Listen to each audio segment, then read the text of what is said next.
Hello, my fellow comic book collectors. This is going to be another great interview um, with Alan, you're the comic collector geek, and my guest, Nate. He doesn't have a channel. He does have an Instagram, but we actually kind of connected through a really weird way. Like, I was trying to buy a book off eBay, and actually, I think it's this book that I bought from him. And he basically had it there, and I bought it, and he gave me a really great price. And then I put it up on my Instagram, and he messaged me. He said, "Hey, that's the book I just sold you." So it's like, oh, that's cool. And so we, that's how we met. That through buying a comic. So you never know how you're going to meet other people in the community. And he's like, oh, but I have also other Golden Age stuff. And then we got to talking, and he has a really amazing collection. So without further ado, let's bring on Nate. So, whoops, wait, oh no, I clicked the wrong button. Hi. Hey there. So, I don't know, was that a reasonable explanation of how we met? Yeah, it was. It's funny because that's happened a couple times now. I've had somebody buy something off of eBay, or they'll mess like what I try and do too before I buy something is I'll send them a message on eBay with trying to be very subtle because eBay's very bad about it. But you'll say something like, "Hey, are you on? Are you on IG? Facebook, see forums, wink, wink, nudge, nudge." Yeah, yeah. Sometimes it'll be like, no, eBay only. And then, but there's quite a few times it'll be like, oh yeah, I'm on the CGC forums, and then you can save taxes, save fees. So yeah. I remember scrolling, seeing that book. I was like, I just sold this book. I wonder if he knows that I'll sell it to him off eBay. So yeah, I was surprised that you found my Instagram. Like, it was, I can't remember if it was like recommended feeds or whatever it was. I might have been following you already. I can't remember, but I just opened up my Instagram, and it was the first picture too, right then and there. I was like, that's weird. That's really weird. And then you message it saying, that's my book. Yeah. That's funny. Yeah, that's funny. But yeah, it's actually one that one of my viewers recommended to me. Oh, really? Because it's the first appearance of this character, Barney Carr. The well-known Barney Carr. Exactly. He's super famous, and I think he lasted 2 issues. So that's it. So he didn't cover it. When I saw it, it was at a store in Bellingham, at a comic store. I saw it, and I know there's a run in the Famous Funnies that Frazetta does a lot of artwork in it. Yeah. Those ones are almost looks like a Frazetta, but it's not a Frazetta. It's like a comic 10 issues before he starts. But I saw it, I was like, no, this isn't a Frazetta, and I had to look it up. But no, it's still really nice. Yeah, it's a cool cover. Actually, that was the funny thing. That's why they asked me about it, because I was doing some video about Frazetta and some of his stuff. And they were like, oh, is this a Frazetta? I'm like, I don't know. It kind of looks like his style. It looks like a Capas's one, because I mean, 10 issues later, because I think he starts in like the early 200s. Yeah, it's like all the covers are very similar to that. Yeah, very similar. Yeah. So yeah, it's kind of, it's kind of weird. So yeah, so how did you get into comics? How did you get started? And I started collecting when I was about I'm terrible with dates, but I was around 10 or 11. I know it was 2000. Oh wow, okay. As a kid, I was into Spider-Man, the Spider-Man cartoons, X-Men cartoons, the really awful Batman movies. I was really into superhero stuff, but I really never knew a lot about comics themselves. I didn't buy comics. I knew they were around, but it wasn't something that like clicked that, oh, I could buy comics and read them. And then I was watching a show with my parents on A&E. I forget what the name of the show was, but it was like a show where they showcase people's collections. So, oh, nice. This one might be a Coca-Cola episode or a Beanie Baby episode. And the one we were watching happened to be about comic books. Oh, wow. And it was right shortly after the launch of Ultimate Spider-Man, which was like a huge fire starter for people getting back into comics. It kind of like changed everything. And I saw it, I was like, wow, that's really cool. They showed off a couple of the issues. I was like, that Spider-Man looks really, really neat. So I asked my mom if we could go to a comic book shop. And at the time, we were living in Edmonton. And I know the comic shop is still open. I can't remember the name of it, but I know exactly where it is. Every time I go back to Edmonton, I check it out. And we were in there for about 20 minutes, and I was so overwhelmed because this was the first time I was ever in a comic book store. I had no idea what I was looking for. My mom was kind of like, like, pick something. Let's like, I'll buy you a comic, but hurry up and pick something. So I was digging, picked it out, grabbed the comic, and that's how it all started. Do you remember what that comic was? Or I have it. I still have it okay, here. show it, show it. Like So just this is the first comic I ever bought was Fantastic Four 205. Again, I had no idea what I was doing. I just picked it out because it was like I need to get a comic and we got to get going. yeah, yeah, I ended up getting it slabbed like 7 or 8 years ago just to keep it protected because I'm never getting rid of this comic ever. But yeah. Well, to when I ever have your bought it. first comic and have it graded too. 5.0, was it a 5.0 when you got it, or Yeah, I didn't want to get it pressed. I didn't want to get it cleaned or anything. I wanted it exactly how it was. And I'm very, every time I look at it, I'm tempted to crack it open, read it because I read it 100 times as a kid, but it's just something really memorable that, yeah, I'll never ever get rid of. Oh, that's cool. I actually had the first comic that I got as well. Like my What was the first, first one you ever did? the first one that got me into collecting comics. It was Howard the Duck. Oh, really? Howard the Duck #1. Yeah. I was like, wow, that's so cool. It's like Spider-Man and a crazy looking duck. It's like, Yeah. so I know that was the book that got me into collecting comics. And you still have that one? Still have it. I actually love have 2 copies, but Oh, that's great. Yeah, I got a couple copies now of that one too, just because it turns out to be it's the first appearance, I think, of like the Nova Corps. Yeah, first oh, full okay. appearance of the Nova Corps, which at the time no one knew or So gave a you crap actually about. were like instinctively going after the keys. Well, That's apparently, but I remember it was only like $2 or $3 at the time because back then, yeah, who cared? But it's just find it funny that's back then that you could just go digging and that's the type of stuff you find. yeah, yeah. So so your parents were pretty supportive of you getting into buying more comics. You don't have the story of your mother throwing away your comics or anything like that, or No, thankfully not. No, they were actually really supportive. Like I said, I remember my mom taking me to my first comic shop, and then my dad thereafter. We shortly moved from Edmonton to Kingston, Ontario, and I had a couple. I remember I had a handful of comics, and I kept them because I was like 10 or 11 years old. I kept them in a briefcase. I found my dad's briefcase, and okay. I just kept them in the briefcase. Walked around with the briefcase and had all my comics in it.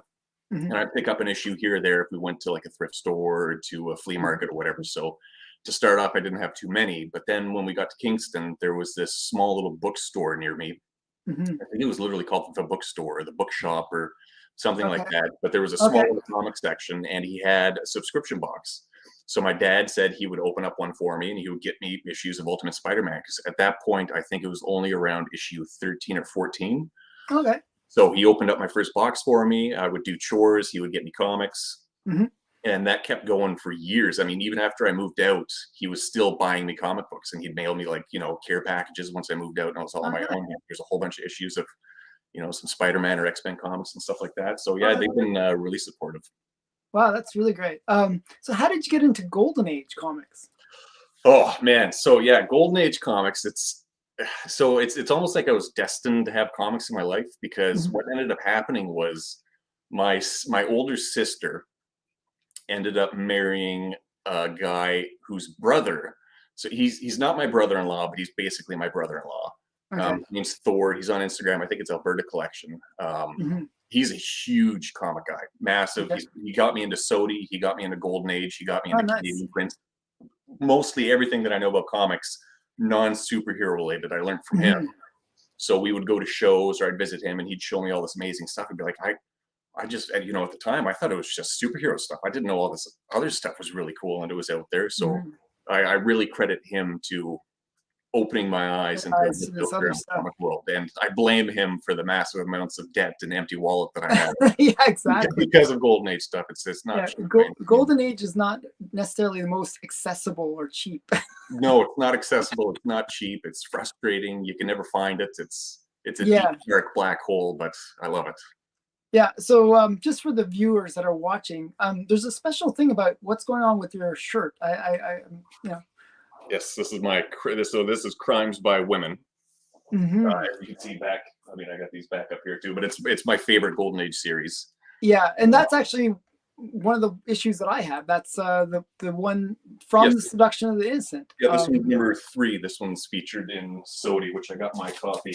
Oh, you have your copy of I got Sodi my as well. copy here somewhere. Here's mine. I got a 4.0. Oh, nice. Yeah, I figured this might as well have the matching shirt for it. Yeah, yeah. Two issues in that run It that should come with the shirt. That's the way it it'd be should work. nice. It'd be nice if every comic you bought had a shirt to wear for, but it's perfect for conventions to wear. Yeah, it's really cool. So yeah, so how about you show some more comics? What is your primary focus? Is it golden age? Is it modern? What would you say? So I would say golden age. I'm really, really big into Moon Knight. Oh, okay. Which I'll get into in a little bit. But what I started off with, like I said, was I had no idea what I was buying. So at the time, there was a lot of superhero stuff. And this is probably like the, because it was the first series I ever collected, was Ultimate Spider-Man. Oh, okay, yeah. I mean, that series has become really hot. Here, I'll make you big, and then you can show your books a bit better. It's like here. There you go. So this copy, I actually bought. This is a copy that I had as a kid. I remember going to, there was, man, this almost stopped me collecting comics. Okay. I went to a store. It was in the West Edmonton Mall, lower end. It's now, last time I was there, I think it's just like a toy store, but it used to be a comic shop. And I went in as a 10, 11-year-old asking if they had a copy of Ultimate Spider-Man #1. Okay. And they laughed at me. Oh, wow. Yeah, it was such a hot book at the time, but they laughed at a little kid asking if they had this copy of this book. And I was like, no, we don't have it. Like, get out of here, kid. Like, oh, man. So, like, I was so taken aback and so upset by it. I was like, wow, like, is this what collecting comics is about? Like, people being mean like this? But I ended up finding this issue a couple months later once we moved to Kingston at a comic book store in, it's actually Boxing Day. It was a Boxing Day sale. They had it. It had a small little ding and it was 50% off. And at the time, I think it was like 30 or 40 bucks. So it ended up being $15 or $20. And as a kid, I was like, oh my God, that's a lot of money for a comic. Yeah.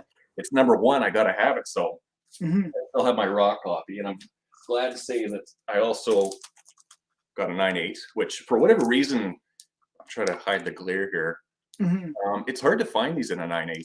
Oh, really? Maybe it's the red border? I don't. Well, it's not that the grade itself. It just seems like whoever has them, they keep them in their collections. Oh. I just never ever see them pop up. And when they do, they sell relatively quick. Oh, okay. So I'm happy to have that one.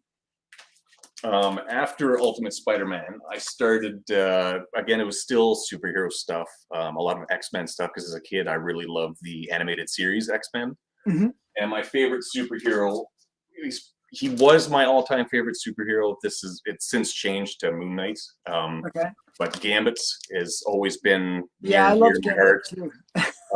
The amount of cards that I would throw around at the house or at my sister, and just that I was Gambit and throwing stuff around.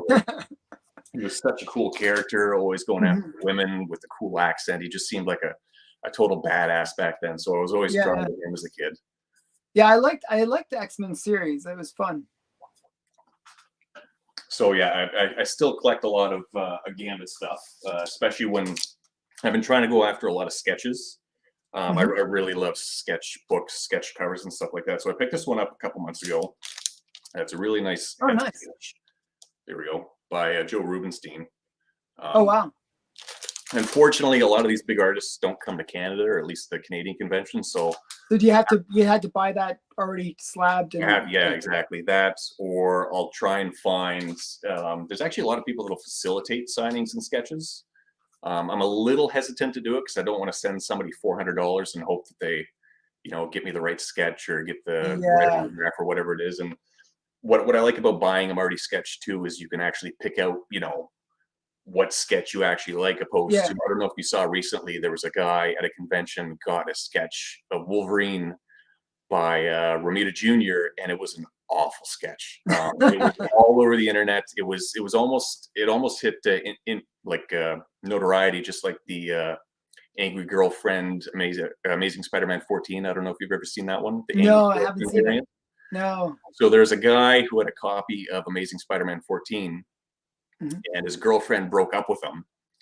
And she took the comic and with black marker wrote all over it, "You're a cheater. I hate you. I'm ruining stuff." Wow. It destroyed the comic. Yeah, of course. He posted pictures of it, and it just went all over the internet. He got it graded, and it's known as the Angry Girlfriend variant. And I don't know who owns it now, but I know they bring it to shows and show it off, and everyone's like, "Oh my God, this is the Angry Girlfriend variant." So it's the same thing with the Romita. It's now actually more valuable than. It's become, and that's the same thing with this sketch. Is the sketch is so bad that everyone wants it because it's like, "Oh my God, the sketch is terrible." And I guess Romita reached out and he was like, "I'm so sorry that you don't like it. I feel embarrassed. Here's another sketch. Here's some autographs and stuff like that." But that's why I like picking up ones that have already been done, because you can be real picky about like, "Oh, I really like the details." Yeah. Yeah, so other than superhero stuff, as I said, Gambit was my favorite, but now it's Moon Knight. Hmm. It's funny because I originally got into Moon Knight right before the show came out. I'd never Okay. read any of his comics. Like a lot of people who were unaware, I thought he was just a knockoff Knockoff of Batman. That's all I yeah, knew yeah, about him Batman. Yeah. before. He's Marvel's version of Batman. He's rich and he doesn't have any powers. So Well, I was, that's how people would explain him. That's like whenever somebody say, "Oh, what's Moon?" Like they would ask about Moon Knight, you'd say, "Oh, he's kind of like Batman, and but he's Marvel's Batman." That's how I always hear him explained. Yeah. and that's how people would explain it to me, and that's all I thought it was. So I ended up picking up Werewolf by Night 32. Hmm. Excuse me, a 6.5 2 summers ago. Hmm. And I bought it strictly as an investment piece. I got a good deal on it, picked it up. I was like, oh, I'll be able to flip this in 2 months, Hmm. make a killing on it, and then buy some other stuff. Yeah. So I had the book, and I was like, you know what, I should read one of these. Hmm. And then that same week, I was at a thrift store, and I came across a copy of from the '80s run, Moon Knight #1. And I was like, Okay. that's really weird. So That's it's too like much of a coincidence. the world is signaling to you that you're going to get into Moon Knight. Well, that's exactly what it felt like. So I got the book and I read that issue. I was like, oh, this is kind of interesting. And then when I was at work, I was bored one night and I found a website that I think it's Read Comics Online. Hmm. You can Oh yeah, read, that's the one I use. yeah, you can That's the read one I use. everything and I everything. read everything there. So in about a 3-day period, because I was working 12-hour shifts, I read right from Werewolf 32 all the way to his '80s run, and I was hooked. I was like, this is nothing like a Batman knockoff. I was like, this is Yeah, a yeah. fantastic character. And then Yeah, I he has a started. little bit more psychological issues going on than Oh, absolutely, Batman. especially in the newer runs. The Jeff Lemire run is just fantastic, and Yeah, I I like was Jeff blown Lemire. away. And instantly, I was like, oh, I can't sell this. This is amazing. Hmm. So it just spiraled into me just falling in love with Moon Knight and picking up all his books. And I So, just what did you think of the series? Actually. I loved it. There's a Hmm. couple duds in there from Hmm. like the Mark Spector stuff, which I actually got up there. I really like the black covers, but some of the Mark Hmm. Spector storylines it's that typical '90s macho man. Hmm. But the recent stuff is really. But I mean, the TV series. I Oh, mean, the TV. Oh, I love the TV series. I, okay. I get into a lot of fights with people at work who are big comic fans because they Hmm. hated it. They said it's like nothing like the comic Moon Knight, which Yeah. I really appreciated because they took the property and adapted it. They made it kind of their own. I Hmm. I don't think having Moon Knight put on a costume and go and fight crime in his moon copter would have Hmm. translated to good TV. No, So that would have been weird. But it I would would have have been liked really to weird. see So more Moon Knight, though. yeah, Personally, I would have yeah. liked to, a bit more of him, being a bit of a badass. And It would have been nice if it was almost like Daredevil or Punisher on Netflix, a little more violent, because that's what hmm. a lot of people are used to with Moon Knight. So it was Yeah. a little disappointing in that regard, but just Hmm. the Egyptian themes, how he got his powers in the costume and everything, I thought was fantastic. So I really hope they Yeah. bring back Oscar Isaac because I would have brought it out as well. Yeah. Yeah, I would have liked to seen Werewolf by Night as well in the series. That's the other thing I was kind of hoping for. Well, I'm hoping that they do because I know there's still talks of there's rumors, and I know Disney's shaking everything up, but of a Midnight Suns would be really neat because then you could have Ghost Yeah, Rider, you could Werewolf have by them all. Night, Moon Knight, all that type of stuff. But here's a couple I got. Here again, here's another sketch cover by Bill Sienkiewicz, who did Moon Knight. 1 second. There you go. Nice. And then I also got, again, because I really, really loved Oscar Isaac Moon Knight, was I ended up getting, this was one that was done at I think it was New York Comic Con, if it was in New York, or not New York, in October. But I ended up getting this one signed by Oscar Oh Isaac. wow, Signed that's it a Moon Knight. sketch. This one it's the sketch. It's a sketch cover, but it's not an Oh, actual okay. drawing. That's just the Wow, way the cover looks. that's a really elaborate sketch. Yeah, it's an Eddie Granov cover, which he signed there, and then Oscar Isaac signed it Oh, that's out cool. there. So I was super excited to have that. So I thought he did a fantastic job. Wow. So yeah, Yeah, right I now, think he's a good actor. he's Yeah, fantastic. yeah. So I really do hope they bring him back because of all the recent Marvel stuff, I thought it was the most interesting and original. And it's hard to say original because again, it's all adapted stuff, but they really, made it their own, changed some stuff up, opposed to pulling it right out of the comics. And lately the MCU stuff has kind of been more hit than miss, in my opinion. Yeah, yeah, me too. You know, for me, I found that I liked the first two episodes, and then I found it kind of got a little weak. And then there was a couple episodes that were good, and then I was sort of 50-50 on it, Moon Mhm. Knight. You It was know, it was too short. I find the 6 episodes that they've been doing for the shows are a little bit too short to really sell a fleshed out story. So I mean, I would have loved to have seen 8 to 10 episodes. I'm really looking forward to Daredevil because I think that's going to be like 18 episodes. yeah, I Which is actually, fantastic. what I would almost prefer is not even just like I almost prefer if they don't do like a series where it's like one storyline. Mhm. I'd almost want it to be just like episodic, where it's like one story contained within an episode. Yeah, I yeah. think that would be kind of interesting. Like. Especially now that I think it makes sense to when you're introducing a character to do something like that, and then season 2 or 3, you can absolutely do episodic because the character's set up. You know who everybody is, Yeah, yeah, I yeah, know what they're about, and then they can go do their villain of the day type thing. But yeah. so yeah, so I'm huge into Moon Knight. I'm working through his 80s run. I Mhm. 1 to 38, I think is what it is, but I'm trying to get a whole run in 9.8. Okay. So I'm running through those right now, which thankfully, now that everyone's over Moon Knight, the prices have just been Yeah, tanking. the prices have plummeted. Oh, it's fantastic. I know a lot of people are upset because they've got a lot of money invested in it, but Yeah. as someone who's trying to buy, I'm thrilled because like I just upgraded my Werewolf by Nerd 32 from a 8.5 to a 9.0. Wow. Six That's months ago, that would have been out of the question. It wouldn't have been able to afford it, but prices have tanked. I was like, this is a perfect time to be buying. You yeah. know, I'd like to upgrade to a 9.2, and now's the perfect time to do it. But the moment there's a rumbling of season 2, it's going to be, oh, well, there goes my opportunity So, to find an did you upgrade. hear if they were making a season 2 or? Nothing's official. There's rumors, conjecture. I know there's talks of a huge shakeup because the last couple movies have been pretty disappointing and haven't grossed Yeah. nearly what they expected. So I think Marvel's going back to the drawing board. All I want them to do, and it's very simple, just tell the stories from the comics. Yeah, It's really simple. Like, just don't put anything else in it. Just tell the stories from the books, and you'll be good. I agree. They started drifting away from really original creative films to just it felt like factory made machine, Yeah. standard script, joke here, that there. Like it was The very Marvel by the the book. Marvel humor gets really annoying after a while. Well, I felt that during the latest Ant-Man movie. There was a lot of Mhm. really good heavy scenes, and then one liner off to the next thing, and you're like, well, that kind of ruins everything. And Yeah, there's yeah. no stakes either, but The worst was the Thor movie, I thought. Oh, that was that's after pretty going bad. from Ragnarok to that, when you have Gore the God Butcher who butchers no gods in the No movie. gods in the movie. And they set it up perfectly with when they were at the place with all the gods. I thought he was going to show up, slaughter a bunch That of people, and I was like, like "Oh, that's that's why going to be I was great." really excited for that scene. Yeah, That like when they got to that scene, I was like, oh, this is going to be really cool. It's going to be like just like chaos, and nope, didn't happen. yeah, no, just wandered and got. And there's like apparently like 2 hours of deleted scenes. I was actually watching some deleted scenes yesterday. Mhm. There's one with Thor and Russell Crowe, and they have a really good heart to heart where Zeus is telling him like the lightning bolt isn't the power comes from within this and that. Yeah, Like yeah, it's a really good scene. Why did they cut this? Like, yeah. They cut. I think they were focused so much on the humor that yeah, yeah.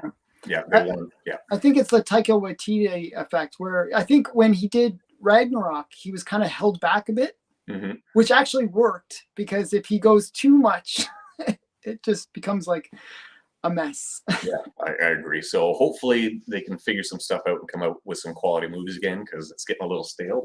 Yeah. But So, do you have some more books you want to show? oh, I got tons here. Yeah. Okay, show your tons of books. So as you collect, and Mhm. I'm sure some of your viewers know, they're aware of Seduction of the Innocent. Yeah, they're A all. lot of people read this one's a first print. Yeah, Uh, nice. yeah, this was for Eh, those who don't know, this mhm. was a book written by a psychologist called Frederick Wortham, who tried to convince the masses that comic books were turning everyone's children's into drug-fueled criminal sex fiends, and that Mhm. if they read a comic book, that their whole lives are going to be over and they need to be banned. So And in it the does it book, have the notes? this one does not have the bibliography. Mhm. I would love to come across one that has the bibliography, but for now, I'll go with my my first edition, and there's a lot of really good examples of comics that were cited and pictures in there for those who are unaware. But I'm sure. Hold it for a little longer so people can see. Just so I have that book right there. Yeah, that one there. You got. I saw you had a really nice pedigree copy, didn't you? Yeah, I have the highest graded copy of it. Yeah, it's great. So Sodi books are a lot of fun just because of the history behind them. I've got a couple. Oh, here's my. This one's really fun. This is the UK print, which I picked up. Yeah, that's interesting. Exactly. I kind of like it because it has that kid on it. Like, yeah, it's kind of creepy, isn't it? Yeah. Like he's staring through the blinds or something. Yeah.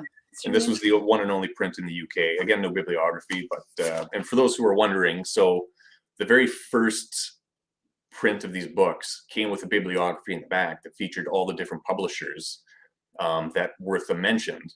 And when the book came out, the publishers were furious because they didn't want to be associated with us at all. So they had to recall all the books, and they hand ripped out all the bibliographies.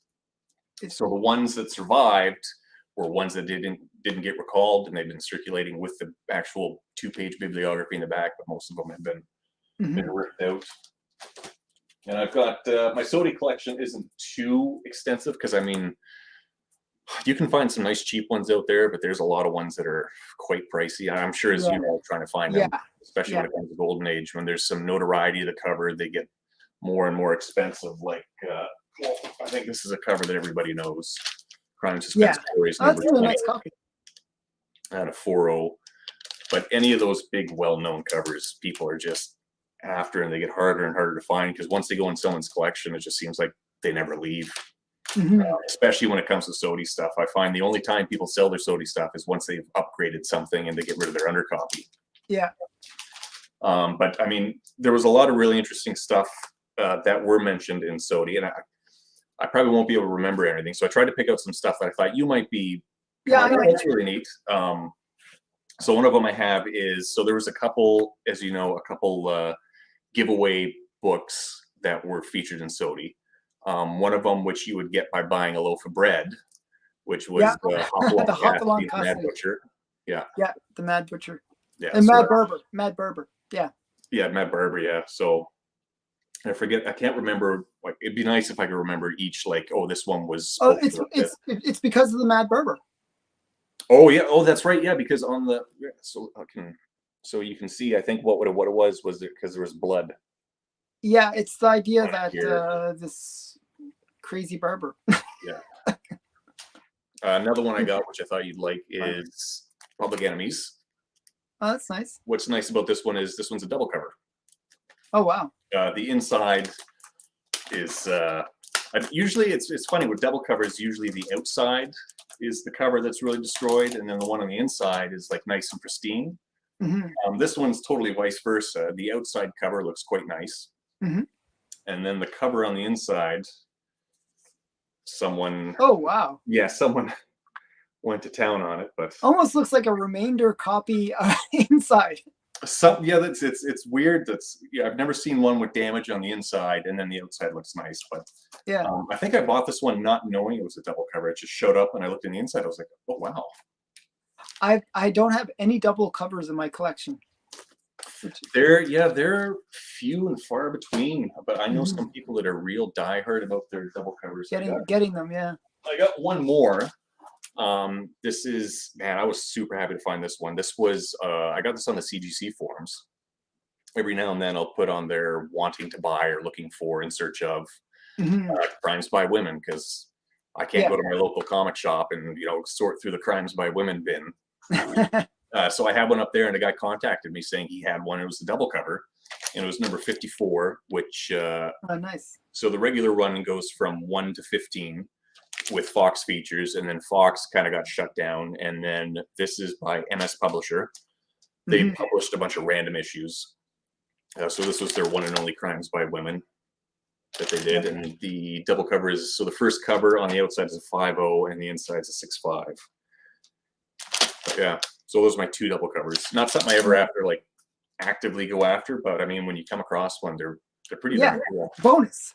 Yeah, exactly. Yeah, it's like a bonus book. So as you said before, there were 2 Crimes by Women books which were featured in Sodi. one of them was the one The on one my you shirt, showed. Yeah, number the one you 3. showed. Yeah. And then the other one I thought I took down, but I did not. It is right up there, number 10. Yeah. And that's actually the first Crimes by Women book I ever bought. Oh, nice. I remember I got into the series. I was with Thor, the fellow that I mentioned before, and we were at a Calgary Expo, and there was a seller who had some Golden Age books. And that book, not that book specifically, but that issue was one of them that they had, and Thor ended up buying it. And it was so chill because I just missed it. I was like, that's a really cool cover, Crimes by Women. I've never heard that before. That was like my first kind of like, oh, that's really cool. So we bought that, and I was like, that's a cool series. I got to look into more of this. So I looked into it, saw a bunch of the covers. I was like, this is up my alley. Yeah, it's fun stuff. Pulpy, it's really trashy. You know, it's got women fighting each other on the cover, being total badasses. Like it was just really alluring. Yeah. So that's what started the deep dark rabbit hole of Crimes by Women. They got some really great covers. This one here is number 4. I think this is one of my favorite covers from the run. This one's actually the Canadian print, which I also go after, which makes it even more hard, let alone going for Golden Age books. It's usually 1 in 10 kind of level, or even less. Yeah. Yeah, this one, because I wrote down some of them. There's only 3 of these ones on the census for the Canadian copies, but I really love this. Yeah, cover. I like that one too. I actually almost bought that recently. What's that, sorry? I almost bought that. Somebody else had that on eBay just recently, and I lost out. It was really rough though. Their copy was bad. Yeah, like a 1.0 kind of. I got 2 copies. This one's my Canadian, and then I got another one there, which is a 7.5, which is the US. So I used to have 3 or 4 copies of this one. Yeah. I just love the cover. For some reason, I really like that one too. That's one of my favorite from the run as well. Well, it's that she looks so alluring with the smoke, a little bit of headlights, I hate to say, and yeah. But I mean that's excuse me, bit of spiciness. Yeah, it's very spicy. It's very pulpy, trashy. It's very much of the times. Yeah. So that's what a lot of my collection is like I said, Crimes by Women, which is another really nice cover. Yeah, it's a great cover too. AC Hollingsworth art. The other thing I really love about these, especially with a lot of Fox books, is their artists, cover artists, interior artists go really uncredited. Yeah. It's hard to find out who did what. It really is. There's a lot of, you know, and it's almost a shame because you can't appreciate who the artists were, despite how, you know, because trashy art is still art, and it's really good trashy art, and I love it. So you might be able to appreciate whoever did it, but a lot of these covers, they just don't know who did them, unfortunately. That's a nice one. So this one, although it's not a Crimes by Women book, this is probably one of my favorite books because of the stories that are inside are related to Crimes by Women. Okay. So this is Modern Love, number 8. Oh, interesting. This was an EC series. This one's a Canadian print, and it is the only one in the census, actually. So real tough book to find. Wow. But I found out about this book when I was reading a book called, you might have heard of it, The 10-Cent Plague. No. Yeah, I've heard it. I actually have heard of it. Yes. I've got it. If you give me 1 second here, I hate to walk off in the middle of an interview. But it's this book right here. Yeah, I know. I have heard of it. Yeah, that's interesting. And I was reading it. In it, they started talking about the rivalry between EC Comics and Fox Feature Comics at the time. They were competing publishers. Because the flavor of the month was romance comics, and then it turned into crime, and then it turned into horror. So Fox was a little bit ahead of EC Comics because they came out with Crimes by Women, and they were really pushing a lot of crime books. This was the last issue in the run after Modern Love. Oh, I can't remember what series it's turned into, but there's a story in here. There's a fantastic panel where they're talking about comic books and romance comics and how they're not selling, and they go to a rival comic publisher, and you can see pictures of it. And instead of being called Fox Comics, it's like Wolf Comics, or it's like a knockoff. Yeah, something you can tell that they're like they're making Fox. Yeah. And in the background, there's posters for their comics, and it says "Crimes by Cats," "Crimes by Dogs," "Crimes by Criminals." And it's a fantastic panel because they're directly making fun of the Crimes by Women and Fox features. And they mentioned in the book, I was like, "You got to be kidding me!" So Yeah. I went on Read Comics Online, looked up this issue, and I was like, oh my God, it is in there. Wow, that's And then great. like a week later, this book popped up on Heritage, being Wow. the one and only Canadian copy. I was like, come on, I got to pick this up. Yeah. It's in really nice shape. It's an old label. Yeah. You said it's 8.5 or This one's a 4.0, but 4? Okay. the old label, it certainly doesn't look like a 4.0, and it has not been cleaned or pressed. The back is filthy. Mm-hmm. So I'm super tempted to crack it out, give it a read, resubmit it, but I just haven't gotten around to it I yet. see your press in the background, so. I do, yeah. I press some books. Golden Age Age, I'd be a stuff little bit. scares me, especially when it's really obscure, rare stuff, because I know if I do it, the machine's going to burst into flames, and there goes the comic book. Yeah, yeah. So more expensive books I'll send off, but modern stuff or stuff that I pick up that's less just for practice, I like to press myself, which is just a fun little side hobby. Yeah, yeah. These ones, actually, these ones are really neat. Here's another Sodi book. This one's another Canadian print, and this I actually just got this back from CGC yesterday. I'm gonna wait for a while. Oh yeah, wow, nice. That's Matt Baker cover. Yeah, Matt Baker cover, and this one's 1/8, and it's a Canadian one. Only 3 Canadians on the census. But just again, did the Canadian ones come out at the same time, or were they? They usually came out a little bit shortly thereafter. The issue with Canadians, they're really weird. Sometimes there'll be missing stories. Sometimes the cover and the book don't match up. There's a lot of ones where they just pulled the cover from this book, took the content from that book, and then just smashed them together and came out with another book. Luckily, this one has the stories that were featured in Sodi, which is, I think this one is a poker to the eye. There's a panel. Yeah, I think that's what it is. Poker to the eye. Yeah.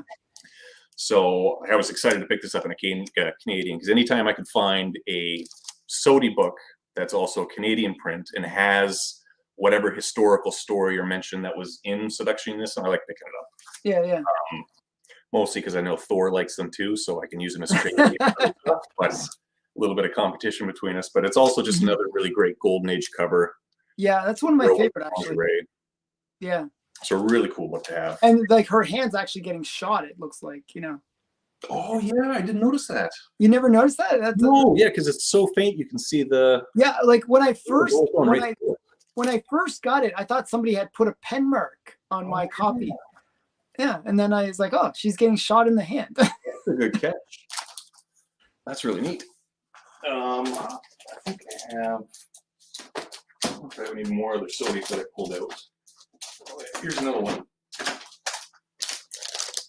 Oh yeah. See number 16, which is technically number 4. Yeah, it's a weird thing. There's actually 2 16s as well. That which is weird. There's 2 weird fantasy 16s. Yeah. And you got to make sure you get the right one when you're looking for something. Yeah, because what a lot of people didn't know was, back for the viewers who don't know, it was more expensive for comic publishers to come out with a brand new series with a brand new issue number 1. What they did was they just canceled existing titles, kept the same issue number, and just changed the title, and that way they wouldn't have to pay the extra fees. Yeah. So although this is issue number 16, it's technically issue number 4 in the weird fantasy run. Yeah. Which I think is really interesting, because it makes no sense why it would cost more to come out with a brand new one, but yeah, I wish I could remember why that one's in Sodi as well. I forgot. Yeah, I can't remember either for this one. I'd have to go back and look. I know you're a big fan of Fox books as well. Yeah, very much so. So here's a neat one that I picked up. This was off a guy on Instagram. I think he posted it, and I saw it. I was like, oh, I gotta have that. I've started getting into romance books. Me too. Not necessarily Golden Age ones, bronze, silver, but you see a good cover, it comes up, you got to have it. This one only has 3 on the census, and it's My Life number 12. Oh, nice. It's a really neat one, because you could see guy grabbing her hand there, and he's saying, "I'll never leave you alone, never." So I like those implication covers where something sinister is going on or something weird's going on, and they're quite nice, especially with the Fox ones. I find there's a lot of really nice ones. Yeah. which brings me to, I got two other really nice romance ones here. This one's another Matt Baker cover, Diary Secrets number 20. Oh, nice. Oh, you're better than me. Mine's a 2-0. Oh, yeah, I just got this one back yesterday as well with a couple other books. And it's funny too, because I just noticed yesterday what she was crying over. I never noticed it before. Well, But it's her husband, her boyfriend is off at war, right? no, it's not. Oh, and it's not. What is it? So on the cover, on her, she's writing in her diary, as it is Diary Secrets. Mm-hmm. It says, "Dear diary, when I told Brooks about the baby, he was furious. My heart is broken." Oh, wow. I didn't realize. I thought, because it looks like, she's pining over her boyfriend off at war or something. Well, that's exactly what it looks like. There's a picture of the boyfriend. Yeah. That's signed it to Joanne with all my love, Brooks. And that's what I thought it was too. Like it was a torn lover. Maybe they broke up or something. But then I noticed the diary. And I was like, wait, you can actually read what that says. And that's wow. Pregnant and I should have looked at it more detail. That's great. And then here's another one. This, I don't know if you've ever come across these series at all, but Confessions of the Lovelorn has a lot of really good controversial romance. I'm trying to find a special issue of that, the black cover. There's a True Vision one in it. Oh, okay, it's in 3D. Yeah. I missed out on it once. I'm kind of annoyed. So I've been trying to get. They hardly come up when they do, especially if they're a controversial cover. They sell fast. Mm-hmm. This is one of those ones. I was super happy to come across this one. Came back at 3.5 with white pages, but it's Lovelorn number 53. And it is The Shocking Truth, A Woman's Awful Problem, Heart of a Drunkard. Mm-hmm. So it's a woman whose life has collapsed because of alcoholism, which back then I guess was quite a scandalous cover to produce. Yeah. And this whole series, this whole run of Lovelorn books is a lot of really good, shocking, bizarre, weird, spicy covers. Yeah, I always love with those romance books, the covers are the greatest. Like they really sell it. They really sell what's inside. It's like the implications and stuff that are pretty great. Absolutely. There's I didn't pull them out, but there's a lot of really good ones from the 70s where there's a surprisingly amount of covers with girls in wheelchairs. Okay. And it says something like, "She doesn't want your pity, she wants your love." Oh, wow. And like you come across one, you're like, oh, that's kind of funny and bizarre. And then there's like 7 or 8 other different covers where someone's wheelchair bound and depressed, and like in the background's the boyfriend. He's like, "I'm going to leave her." And it's wow. Is this a common problem back in the 70s? I don't know. That's really strange. Here is, I got a couple more here. This one's a really cool one. This is an LB Cole cover. Mm-hmm. Which his artwork is just fantastic. Yeah, I like LB Cole. And this is a Canadian print of it. And what's really neat is with some of the Canadian prints, they tended to change things with the covers. And in this case, they changed the colors. So this is Blue Bolt number 108. I don't know if you can put it up later on or whatever, but if you look up the regular cover, Blue Bolt of 108, there's a lot of blues on this cover. The Canadian one changed it to a lot of greens. Oh, interesting. Which is really, really neat. So there's only 2 of these on the census, with this one being the highest. And it's I was just really blown away by it, because I remember seeing it and recognizing the cover, because it's a pretty well-known classic cover, but I was like, something's weird about this cover. Something's off. Mm-hmm. And then I looked up online. I was like, oh, yeah, geez, they changed the colors. It's completely different. And so was it Bell Features that did the... This one's Superior Comics. Superior, okay. Yeah, this one was Superior Comics that did this one, and that's pretty much the only 2 publishers that were. Yeah, that's why I was guessing. Yeah. So yeah, I thought that was a really neat one. I'm super happy with the grade, because this book just, with a lot of the Canadian stuff, it's scarce. It just doesn't exist. There's no copies anywhere. So to have a book like that, I think. And the Blue Beetle LB Cole covers are just like, those are what people chase after. Those are the big books within the Blue Beetle run. Those and a couple of the Jack Kamen ones, but yeah. Yeah, his there's, I don't know if it's the LB Cole cover, but I know it's from the Blue Bolt. It's a guy getting slapped with a fish. Yeah, I'm looking for that book. Yes, that's such a funny cover. I have that on my want list, and then I have in parenthesis fish. for those who haven't seen it, it's literally two guys on a boat, and a guy's holding a big giant fish, and you And can tell that he just slapped this guy because he's fallen off the boat. And it's one of the it's, funniest covers. yeah, it's great. It's yeah, I've been looking for that book. And then I guess I'll finish it off with, I got some other stuff here, but I've I don't want to say I actively collect Canadian whites. Okay. They are just so bloody expensive and Yeah. impossible to find. But if I find one for a good price, absolutely, I'll pick it up. So I'll Oh, nice. I only have this one, and then my other one, which is quite beat up. It's I guess a bug went to town on it on the cover there. But these are really neat books. For those who don't know, the reason why they're called Canadian whites is because back then during World War II, obviously they shut down production on non-essentials, one of them being comic books. So the ones that they did print, the insides are all in black and white. So there's no color, thus Canadian whites. At least that's my understanding. Yep, that's right. That's right. Wrong, yeah, no, that's right. And also they use the worst paper. Oh yeah, this is my prison toilet paper is thicker than this stuff. Exactly. It's so flimsy. The fact that any of these survived. Yeah, that's why they are so rare. They're they. And I've noticed that even with just regular, I don't want to say regular, but Canadian prints of any type of Golden Age book, it's like they were printed on tissue paper. Yeah, which is weird because we are the ones that produce paper. Yeah. It's so weird. The amount of wooden paper mills that we have up here, but they just cheaped out on whatever they used to print them, and that's why I think they're so scarce. Is they're just somebody breathed on it and the paper would dissolve. Yeah. Did you have any other books you wanted to show, or? Oh, I mean, I could go on for hours and hours, but okay, we can always do a part 2 later. Yeah, if I come across some other books and stuff like that. Most recently, I just started getting into, again, because the market has collapsed. I thought now's a perfect opportunity. This is a good time to buy stuff. I started getting into Ghost Rider books. Oh, yeah. So I just traded for this one with a local guy. I just sent off, I had a raw copy of Marvel Spotlight #5.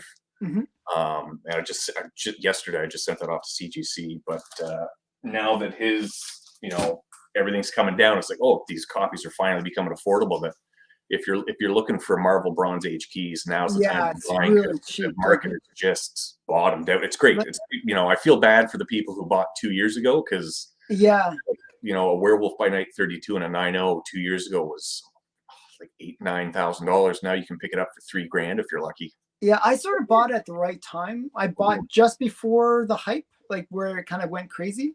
I got all my Silver Age and Bronze Age done at that just before it went up. Yeah. And then I started, like, during the whole bubble when everyone was super excited, I bought Golden Age. And nobody was buying Golden Age. I was sort of ahead of the curve on both times. So and now, it seems everything's falling except for Golden Age stuff right now. Yeah. That's what everyone's going after: horror, crime, romance, all of it. It's you're hoping that people get bored and moved on, but Golden Age stuff is just tough to come by right now. Yeah, I know, it's crazy. So I find Golden Age more interesting anyways. Like I find it, I love the history part. So yeah, absolutely. I mean, the stories themselves, with like the stories within the Crimes by Women, they're a lot of them are awful. They're really, really just cheesy, corny stories. But I mean, that's kind of that's the charm. That's exactly it. There's always, and one of the things that Wortham was always, fight was that, like, it's promoting crime, it's promoting violence. But what you'll find is usually at the end of every story, the criminal either gets killed or arrested, or it's not like I robbed the bank and murder everybody and I get away, yay. Yeah, no, they're not the heroes, and exactly. Bad things happen to them as a result. Yeah, every single one. The bad guy loses horrifically. So what's kind of fun about it. But it's just that time period of the pulpy, cheesy crime. It's just because you can't really make those these days. Did you ever get into like some of the other Fox things like JoJo or Rula or any of the jungle kind of stuff? I had one Rula. It was whichever Rula was a Sodi book. I had it. Okay. But I haven't. I don't have any other the JoJos. The only Fox ones that I really collect are, again, the Crimes by Women. I think it's Rula 16 where she's like fighting an alligator. Yeah, that's a really nice cover. But again, it's mostly just because A, I haven't come across them, so I haven't really picked them up, and B, Mhm. collecting this stuff is so expensive as it is that I got to tell myself like you can't branch off. Like you got to focus on one thing and kind of stick to Yeah, yeah. But I recommend you read some of those ones. Like, you think the Crimes by Women is crazy? Like yeah. the JoJo and the the Rulas are the really just, they went all out with crazy stuff happening. Like people getting like spears through the throat and Oh, like just, fantastic. yeah, it's just crazy stuff. I'll It's check those out online then for sure. Yeah, I yeah, love, I love those types of stories. They're just yeah. they're weird. Fox was very over the top. You know. And yeah, they were. It was the way I see it was illustrated pulps was what it was because I Yeah. mean the pulps were 30s, 40s, a little bit in the 50s, but Hmm. it's pulps with pictures, which is fantastic because Hmm. the actual pictures are what really sells the book. Yeah, of course. Yeah, that's why I like comics. I mean, that's why we, like comics. Exactly. Yeah, half the It's the time art, right? it's the artwork, it's the covers, it's the what catches your eye. Hmm. That's really what I love about the Crimes By When a lot of the Fox books. And I would love to branch out, but God, yeah, Yeah, yeah. You get one collection done, and then that's branch out. exactly like it's hard enough that when Heritage they've got I think there's around 6 or 7 Crimes by Women that they just posted for June. Oh wow. So I've got the series complete, but now it's just a matter of oh, can I upgrade it Upgrading. 0.5 to a 5.0 or something? So that's Hmm. and upgrading is never cheap either because I know some people will sell off their copy and then buy another copy, but with these Hmm. ones, because they're so scarce, I'd be so afraid to sell my undercopy, try Hmm. and win the higher copy, and then I lose out. And now I Yeah, don't then have you have it at nothing. all. Yeah. So I got to buy the copy, hope I can sell my undercopy, and then try and break even. Or Yeah, one of my plans this year was to upgrade some of my books where I trade with somebody, give them a little cash and we just trade books. They downgrades, but I upgrade. That. I am a huge proponent of trades. I love Mhm. local, especially local trades or people that you know. I'm Yeah, always yeah. hesitant to somebody on Facebook looking for trades halfway Mhm. across the world. I don't know you, but somebody on Instagram or somebody I've talked to, or like I said, I'm Yeah, going to Ottawa in like 6 days.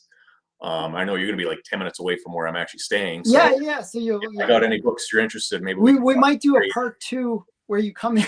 We'll Hey, hang it'd out. be cool to see your stuff. Yeah, and Yeah, if yeah, I got anything you like, we got 6 days to negotiate some trades, so I know what to bring out with me when I fly out. yeah. It'll be fun. So yeah. So how can people find you? Where, maybe pitch your own store, or what do you want to? I am on Instagram pretty much exclusively. My handle is a nerdy Canadian. I do not have. I have a YouTube page with no comic content. It's just stuff that I made short films when I was in high school. But I've been looking to branch out into the YouTube, Mhm. whether it's pick up videos or when I'm out at flea markets or shop and stuff like that. It's just a matter of remembering, hey, you should film some stuff while you're out and about because I'm sure everybody does it. They come across something, you get super excited, they start going through it, find all the stuff like, oh, I should have recorded that. That would have been really great. Yeah. So I just got to figure out a way to do that. But for now, Mhm. just on Instagram. Okay. And so all the links to Nate's the only link will be in. Do you want me to link to your eBay store as well, or Uh, just IG? I mean, hey, if someone wants to buy something I'll, off me, if you I'll see link to something on my both. eBay, Both shoot will shoot be me a message in or the you can do it off description. eBay. Buy all of his stuff. Support the guy. Help him buy more Sodi and Fox publication books, except for the ones that I want. Yeah. Um, and, so again, thanks for coming on the show, by the way. Yeah, thank you for having me. It was a blast. Okay. Bye, everyone.